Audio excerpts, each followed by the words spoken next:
20 მსოფლიოში ბედნიერების დღეს აღნიშნავენ. თარიღი 3 წლის წინ გაერთიანებული ერების ორგანიზაციაში პან კი მუნის ინიციატივით დააწესეს. გაეროს კვლევების თანახმად მსოფლიოში ყველაზე ბედნიერად ჰიმალაის მთებში მცხოვრების შანგრილას მოსახლეობაა. რას ნიშნავს ბედნიერება ქართული საზოგადოებისთვის? ქორეოგრაფი, მსახიობი, მეან გინეკოლოგი, როგორია მათი ბედნიერების საზომი? ნახეთ თამარ კიკნაძის რეპორტაჟში. მეუღლე, შვილები და მშობლები. თითქმის ყველა ქართული ოჯახის ბედნიერების საზომი ოჯახიდან იწყება, თუმცა წარმატებული თუ ნაკლებად წარმატებული ადამიანებისთვის საკუთარი პროფესიით მუშაობაც ბედნიერებასთან ასოცირდება. ქალისთვის დედობის სიხარულის მინიჭებას და ახალი სიცოცხლის დაბადებას სამშობიაროში მომუშავე მიანისთვის განსაკუთრებული პროფესიული სიხარული მოაქვს. ყველაზე ბედნიერება არის სიცოცხლე ადამიანისათვის. შემდეგ მოდის, რა თქმა უნდა, პერიოდული ცხოვრება, ოჯახური ცხოვრება, ის რომ მამა ხარ, შვილები ჰყავს, მეუღლე ჰყავს, მაგრამ ყველაზე ბედნიერება მაინც არის ადამიანის დაბადება, ახალშობილის გაჩენა, რასაც მე ვიმსახურები დღემდე და ამით დიდად კმაყოფილი ვარ. დედა გავხდი. პირველად, ეს არის მნიშვნელოვანი ყველაზე და ყოველთვის. ყველა დედას უსურვებ, რომ ბედნიერი იყოს.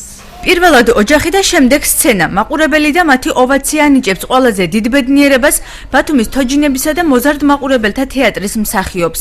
მანანა გოგიტიძისთვის უმნიშვნელოვანესი ის როლებია, რომლებიც ყველაზე კარგად მოირგო და საკუთარი განცდა პატარა მაყურებელს გაუზიარა. როგორც დედა, როგორც მეუღლე, როდესაც ყველაფერი წესრიგში არის ოჯახში, ქვეყანაში, რა თქმა უნდა, ბედნიერი ვარ. მე როგორც მსახიობი, როდესაც სპექტაკლს ვითამაშებ მაყურებლის სტაჟში, ეს არის უდიდესი ბედნიერება. როლი, რომელიც კარგად გამოგივა, წარმატებას მოგიტანს და ბავშვების გახარებული თვალები.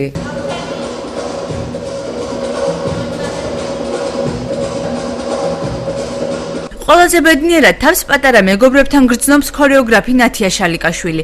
იგი ბავშვებს ქართული ცეკვის ხელოვნებას ასწავლის, მათ ხასიათს და გემოვნებას უყალიბებს.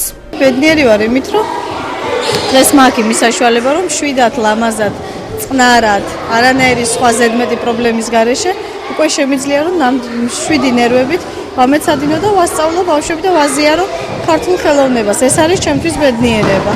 რომ ყოველი გათენება მიხარია იმით, რომ სამსახურში მოვდივარ. თუმცა მისთვის ბოლო 6 წლის განმავლობაში გამორჩეულად ბედნიერი 2014 წლის 28 თებერვლის დღე იყო, როცა სასამართლომ იგი სასჯელისაგან გაათავისუფლა. სულ ამბობდი, რომ აუცილებლად მოდადგება ის დღე, რომ მე ამ ყველაფერს დავკარგავ. არაფრით არ ველოდებოდი იმას, რომ ან გამანთავისუფლებდნენ, ან მოხდებოდა რაღაცა სასწაული. არასდროს არ დამოვიწყდება ალბათ ეს 28 თებერვალი. როცა გამოვიდა განაჩენი და სასამართლომ გამანთავისუფლა სასჯელის მოხდისგან. მსოფლიო 20 მარტს ბედნიერების დღეს გაეროს 2011 წელს გადაწყვეტილებით ღნიშნავს. გენერალური მდივნის პან კი მუნის წლევანდელი გზავნილი მსოფლიოსთვის კონფლიქტებისა და სიღარიბის აღმოფხვრისთვის ბრძოლაა. ყველა თქვენთან განსულოცავ ამ დღეს და საქართველოს უსურვებ ბედნიერ და მშვიდობიან გარემოში ცხოვრებას. პან კი მუნი ამბობს, რომ ყველა ადამიანს სხვადასხვა გაგება აქვს ბედნიერების, თუმცა ყველა ჩვენთაგანი, რა თქმა უნდა, ერთ რაღაცაში ვართ თანხვედრი, რომ ბედნიერება არის ვიმუშაოთ კონფლიქტების დასრულებისთვის, სიღარიბის აღმოფხვისთვის და იმისთვის, რომ ხელი შეუწყოთ იმ ადამიანებს, ვინც გაუსაძლის პირობებში ცხოვრობს. გაერთიანებული ერების ორგანიზაციის კვლევების თანახმად მსოფლიოში ყველაზე ბედნიერად ჰიმალაის მთებში მცხოვრების შანგრილას მოსახლეობა ითვლება, სადაც ცივილიზაცია ჯერ კიდევ არ არის.